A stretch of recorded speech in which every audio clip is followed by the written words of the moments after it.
Did you know that in the next 10 minutes, you could fundamentally change your brain?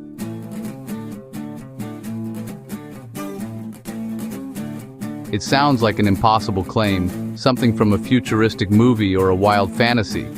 Yet, this simple power is available to almost everyone. It doesn't require expensive gadgets, specialized training, or a secret password. It just requires a book, an article, a short poem.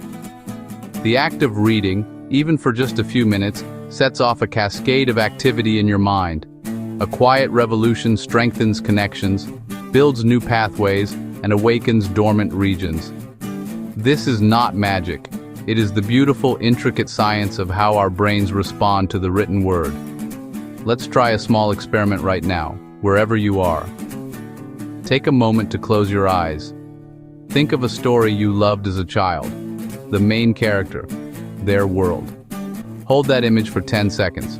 That simple recollection engaged memory, visual cortex, and emotional centers. Reading does this, and more, every time. When I was a little girl, my world was built from paper and ink. My father read to me every night, his voice painting faraway lands. But my true obsession was maps. I'd trace roads, rivers, borders, reading city names I couldn't pronounce and imagining distant lives. Each map was a story, a puzzle of connections. I was building a mental model of the world. Later, traveling for research, friends felt lost. I could glance at a map and hold the layout, navigating new streets with confidence. It felt innate, but it wasn't. It was built, page by page, on that living room floor. Reading maps and imagining journeys trained spatial navigation for years. Stories exercise empathy. Non-fiction trains analysis. Poetry works creative and emotional centers. Reading builds the tools we use to think, navigate, and understand. It's a quiet practice that changes how we see, how we think, and how we move through the world. What we read doesn't stay on the page. It becomes part of our cognitive architecture. When you pick up a book and begin to read, something remarkable happens. Your brain, roughly 86 billion neurons, conducts a complex symphony. It's far from passive. Eyes decode shapes. Signals route to language areas like Wernicke's. Broca's parses meaning, grammar, and syntax at lightning speed. Your brain builds a world. Sensory cortex lights. You almost feel the dust. Motor cortex activates, as if you're shuffling along. Grounded cognition. Reading simulates experience, a vivid, multisensory movie. Unlike a film, reading makes your brain construct scenes, imagine faces, generate emotional tone, strengthening inter-region connections. The frontal lobe sustains focus. The hippocampus links events. White matter, the communication highways, strengthens. This is neuroplasticity in real time. Each page is another rehearsal for a beautiful neural symphony. In our digital age, attention is precious and endangered. We're trained for shallow, rapid engagement. Reading is a counter-practice. It demands slow, immersive, uninterrupted focus. You shut out the world to follow a narrative or a complex argument. Sustained attention is like a muscle. Training strengthens the prefrontal cortex for concentration, planning, and decision-making. A focused 10-minute session is a real workout for this circuitry. Most days, your attention is a strobe. Reading trains it to become a steady beam. Benefits spill over: better meetings, deeper listening, stronger problem-solving. Short-term, a 10-minute break resets stress. Long-term, reading builds cognitive control, regulating thoughts and impulses, boosting emotional intelligence and effective learning. When your mind scatters, read one sentence. Reading does more than make us smarter. It makes us more human. You step into characters' shoes, see through their eyes, feel their joys and sorrows, and grapple with their dilemmas. Identifying with a character is powerful emotional and cognitive practice. When stories describe experiences, the same regions activate as if we lived them. A mirror neuron-supported network helps us understand actions and intentions. Studies at the New School found literary fiction can improve your ability to read others' emotions. Theory of mind. Stories transport us across cultures, eras, and lives, expanding our understanding of the human experience. 10 minutes with a character can nudge real-world patience, curiosity, and compassion.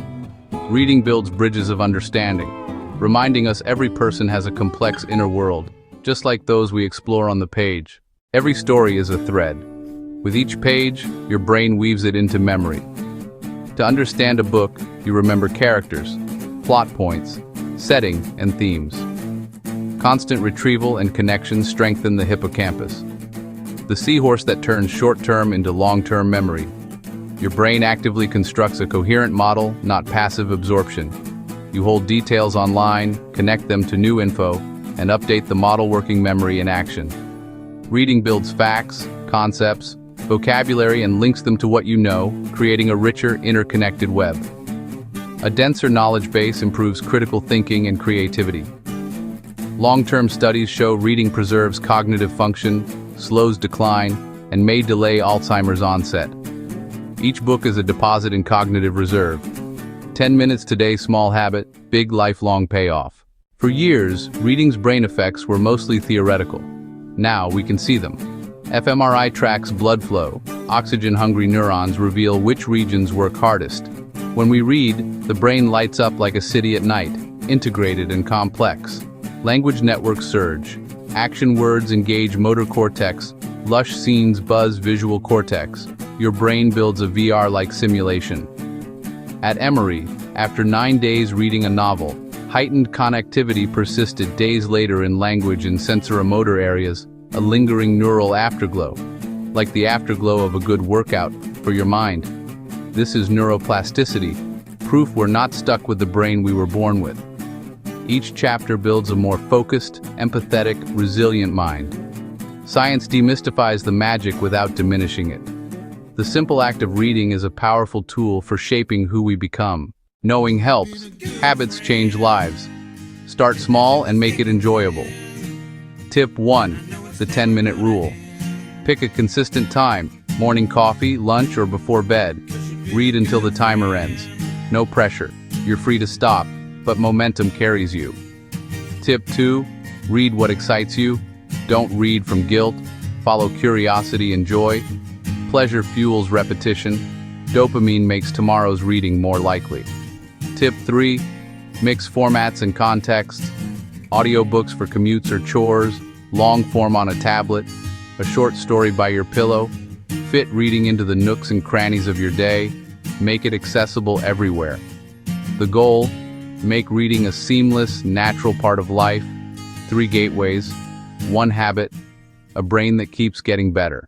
We've seen how a few minutes with a book strengthen focus, deepen empathy, and sharpen memory, backed by real brain science. A story isn't just words, it's a key that unlocks your mind's potential. Reading is a simple habit that enriches everything it touches. All it takes is a little time and a little curiosity. It begins with a single sentence, a single paragraph, a single 10-minute session. That feeling of being lost in a story? That's your brain at its best. Active, engaged, growing. Your turn. Choose a quiet spot, set a 10-minute timer, and read. Then share 1 sentence with a friend, or jot 1 new thought. Pages become chapters. Chapters become a life enriched by story, knowledge, and connection. If this helped, like, comment, and subscribe for more brain tips. In the pinned comment, I'll share my favorite tip. Reply with yours. And share this with a friend who loves a good book. Start with 1 page, right now. Your future brain will thank you.